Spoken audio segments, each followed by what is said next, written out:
Assalamualaikum Sobat Football United, ringan amatiran ala gue. Kali ini gue ingin membahas terkait dengan situasi di Manchester United, seperti apa yang akan terjadi sampai dengan musim ini berakhir. Artinya di sisa musim yang Manchester United akan jalani, di mana Manchester United masih berlaga di dua kompetisi ya, Premier League dan juga FA Cup. Di Premier League tentu saja Manchester United ini masih menargetkan untuk bisa finish di posisi Liga Champions 5 atau 4 besar. Namun menurut gua situasi ini bukan situasi yang mudah. Bahkan di atas kertas peluang Manchester United sangat-sangat kecil sekali. Sementara di FA Cup masih akan menghadapi Coventry City di semifinal yang menurut gua mungkin secara di atas kertas Manchester United bisa dibilang lebih punya peluang untuk bisa melangkah ke final, tapi apakah akan menjadi pemilik trofi FA Cup belum tentu, karena di semifinal lainnya Manchester City akan menghadapi Chelsea, di mana menurut gua dari 4 tim yang berlaga di semifinal ini Manchester City lebih diunggulkan, dan menurut gua tuh sangat wajar melihat bagaimana dominasi konsistensi juga dari tim asuhan Pep Guardiola. Nah, balik lagi setelah menghadapi Brentford kemarin, di mana Manchester United tampil buruk, Brentford mendominasi. Bahkan menurut gue seharusnya secara fair ya, Brentford bisa memenangkan pertandingan tersebut. Hanya saja mereka kurang klinikal, mereka kurang tajam. Manchester United lebih beruntung di pertandingan tersebut sehingga bisa membawa 1 poin dari Community Stadium, bahkan nyaris bisa membungkus 3 poin. Nah, setelah pertandingan, menurut gue Erik ten Hag ini mengatakan sesuatu ya di konferensi pers yang menurut gue jawaban yang sebenarnya membuat kaget buat gue secara ringan amatiran. Di sisi lain juga sepertinya ini menggambarkan seperti apa Manchester United sampai dengan akhir musim nanti. Erik ten Hag ya, ini gue ambil di salah satu jurnalis, akun Twitternya Mark Critclay, yang mengatakan kalau apakah Erik ten Hag ini khawatir dengan banyaknya tembakan yang dihadapi oleh Manchester United. Ya, Manchester United sampai dengan sejauh ini di Premier League termasuk yang angkanya paling banyak ya, menghadapi atau mendapatkan shots, tembakan dari tim lawan. Erik ten Hag mengatakan selama kita mendapatkan hasil, saya tidak khawatir. Kita kehilangan banyak second ball atau bola kedua, dan tentu saja setelah itu Anda harus bisa mempertahankan kotak penalti Anda. Dan itu yang kita lakukan dengan baik, dan kita memiliki penjaga gawang yang luar biasa. Kita memang menderita banyak tembakan, tapi kita tidak kebobolan banyak gol. Oke,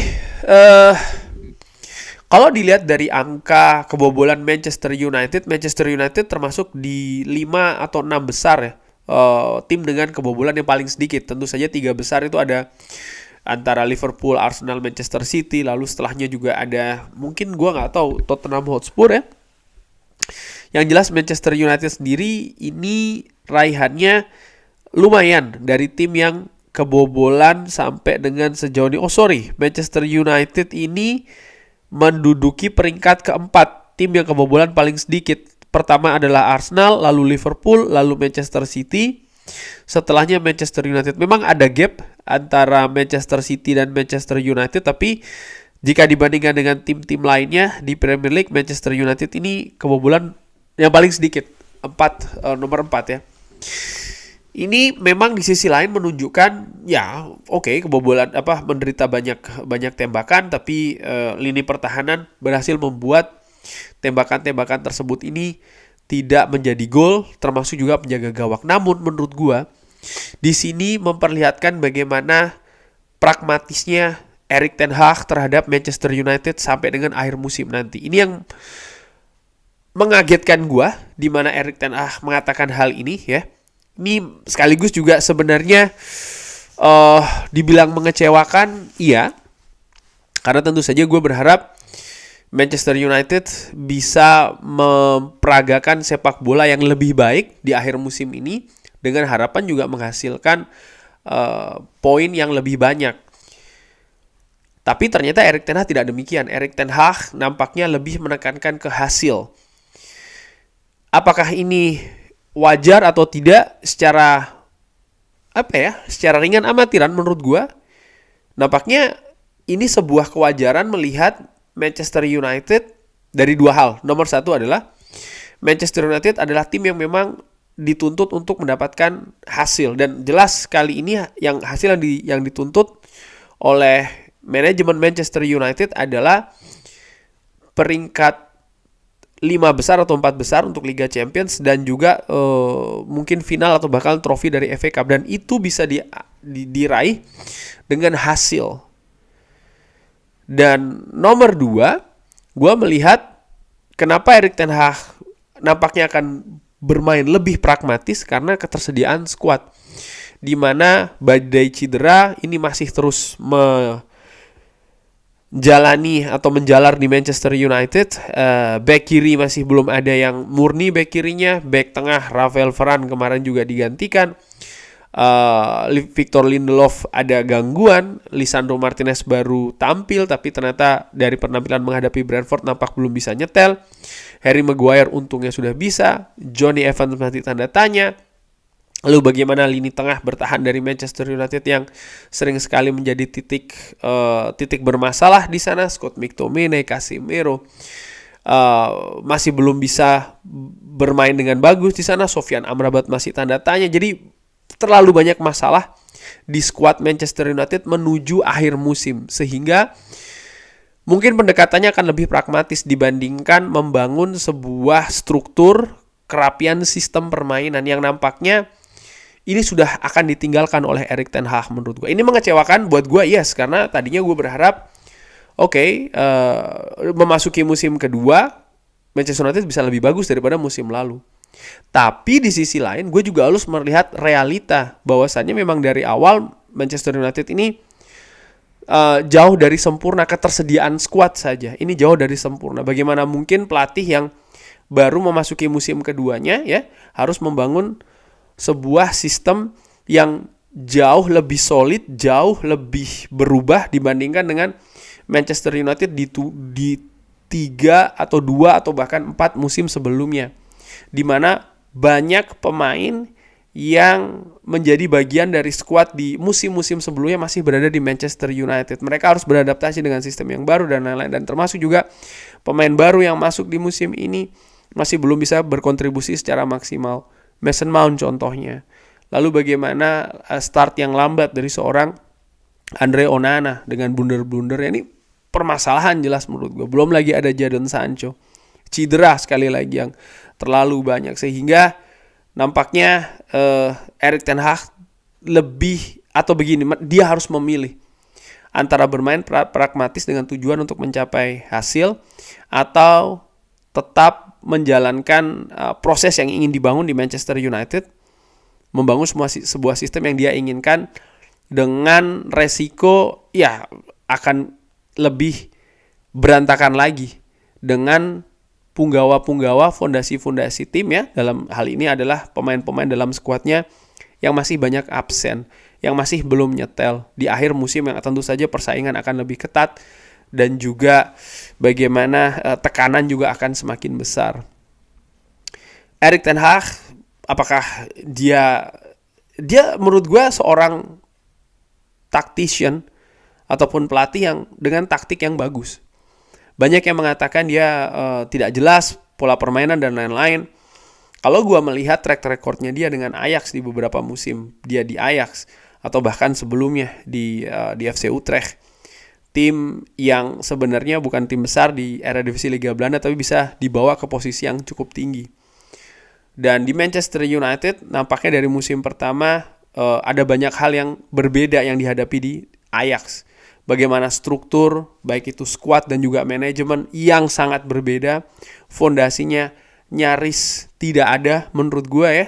Dimana di Ajax ini sangat rapi sekali. Skuad juga sudah sangat berjenjang. Di Manchester United Kita lihat saja ada permasalahan dengan Mason Greenwood, dengan Jadon Sancho di musim pertama, bahkan dengan Cristiano Ronaldo. Luar biasa ini ya. Lalu dia harus menghadapi tindakan-tindakan yang tidak 100% profesional. Terlambatnya Marcus Rashford musim ini, musim lalu dia juga harus menghadapi situasi indisipliner dengan seorang Alejandro Garnacho contohnya ya. Hal-hal seperti itulah. Dan bahkan musim ini dengan Anthony, terlalu banyak bersih-bersih yang harus dia lakukan. Dan waktu semakin sempit. Sehingga nampaknya jalan pragmatis inilah yang akan dipilih oleh Erik ten Hag terkait dengan Manchester United. Ineos sebagai pemilik baru dari Manchester United tentu saja juga akan melakukan penilaian. Dan apakah yang akan dinilai ini lebih soal permainan ataukah hasil? Memang ada pendapat, Ineos juga ingin melihat bagaimana fondasi permainan sistem seperti apa yang ingin dibangun. Tapi di sisi lain, fondasi-fondasi tersebut ya yang akan dibangun ya masih belum komplit. Dalam hal ini adalah starting 11 saja. Bek kiri Manchester United belum ada yang pemain yang memang aslinya bek kiri. Bek tengah kembali cedera. Lini depan hanya seorang Rasmus Højlund. Ketika Rasmus Højlund ini tampil tidak dalam form terbaiknya, tidak ada pemain lain yang bisa nge-push ya, atau bahkan memberikan persaingan kepada Rasmus Højlund di lini depan. Marcus Rashford tentu saja juga yang tampilannya jauh melorot dibanding dengan musim lalu. Banyak sekali permasalahan di skuad ini. Namun tentu saja Ineos juga melihat sisi lain. Mereka melihat bagaimana Manchester United ini harus tetap dalam tanda kutip menjual. Menjual bukan berarti banyak hype dan lain-lain, tidak. Financial fair play. Manchester United kalau tidak berkompetisi di Eropa dari sisi finansial akan sangat ketat sekali, akan sangat sulit sekali. Lalu Manchester United juga diharapkan tetap bisa bersaing di perguruan gelar juara. Dalam hal ini adalah FA Cup. Dan menurut gua, Ineos juga akan menilai di situasi sempit seperti ini, apa yang akan dipilih oleh Erik ten Hag. Dan dari situ menurut gua akan menjadi penilaian besar oleh Ineos. Bagaimana prioritas yang didahulukan. Ini bagi fans tentu saja akan terbelah. Ada yang sepakat karena waktu sudah semakin sempit ya. Sehingga Manchester United harus mengamankan posisi setidaknya tidak lebih turun jauh lagi di papan klasemen. Yang ini akan membawa banyak negativitas untuk musim ini dan juga untuk memulai musim depan. Namun juga ada fans pastinya yang berpendapat ya sekalian saja kenapa tidak mulai dibentuk sistem permainan dari sekarang. Walaupun mungkin bahan baku dari sistem permainan tersebut juga ya masih belum tersedia. Namun ya kita lihat, gue akan melihat juga katakanlah memang Erik ten Hag akan bermain pragmatis, tapi pragmatis seperti apa? Yang gue harapkan kalau memang bermain pragmatis yang fleksibel. Jangan ada lagi kekakuan ya, seperti kayak ketika menghadapi Brentford, Scott McTominay contohnya. Bagaimana Scott McTominay tidak berperan dengan bagus, tapi justru dimainkan sampai menit terakhir. Gue juga melihat bagaimana pergantian pemain yang dilakukan ini terlambat. Memasukkan Casemiro maupun juga memasukkan seorang Mason Mount. Yang ketika dua pemain ini tampil di lapangan dengan agresivitasnya masing-masing, ini bisa membawa perubahan. Namun sayangnya memang seperti kayak terlambat ditampilkan oleh Erik ten Hag. Menurut gue hal-hal seperti ini harus diperbaiki di pertandingan selanjutnya di Manchester United. Kurang lebih demikian. Bagaimana gue melihat Manchester United ini sesuatu yang mengejutkan, agak mengecewakan bagi gue secara ringan amatiran. Tapi kita lihat apakah dengan perubahan ini yang menuju akan lebih ke pragmatisme ini bisa membawa Manchester United untuk finish di peringkat yang lebih tinggi lagi, karena ini benar-benar sangat sulit keadaannya ya. Peluang 0% menurut gue tidak, kecil sekali iya.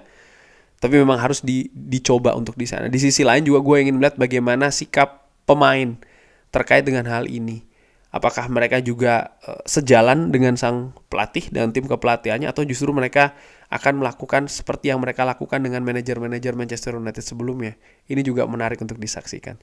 Terima kasih sudah menyaksikan. Jangan lupa like, subscribe. Wassalamualaikum warahmatullahi wabarakatuh.